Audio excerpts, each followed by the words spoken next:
जब राजा को पता चला कि उसके राज्य में एक ऐसा आदमी रहता है जिसका सुबह सुबह मुंह देखने से दिन भर भोजन नहीं मिलता, लोग उसे मनुष्य समझते थे और उससे दूर रहते थे। राजा को इस बात पर विश्वास नहीं हुआ। उसने सच्चाई जानने की सोची। अगले दिन राजा ने उस आदमी को महल में बुलवा लिया और कहा, आज तुम महल में ही रहो, मैं सुबह सबसे पहले तुम्हारा चेहरा देखूंगा। सुबह राजा ने सबसे पहले आदमी का चेहरा देखा। इसके बाद राजा अपने कामों में लग गया। लेकिन उस दिन अजीब संयोग हुआ। राजा जब भोजन करने बैठा तो एक जरूरी काम आ गया और उसे उठना पड़ा। बाद में फिर खाना खाने बैठा तो अचानक एक दूत समाचार लेकर आ गया। इस तरह पूरे दिन राजा को भोजन करने का समय नहीं मिला। शाम होते होते राजा को बहुत गुस्सा आया।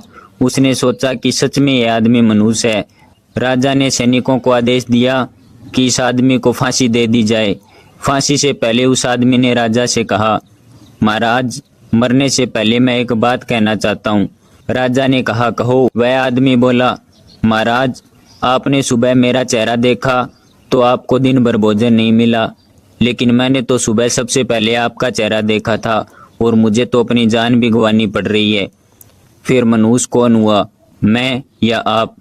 यह बात सुनकर राजा चुप हो गया। उसे अपनी गलती का एहसास हुआ। उसने तुरंत उस आदमी को छोड़ने का आदेश दिया और समझ गया कि अंधविश्वास पर विश्वास करना मूर्खता है।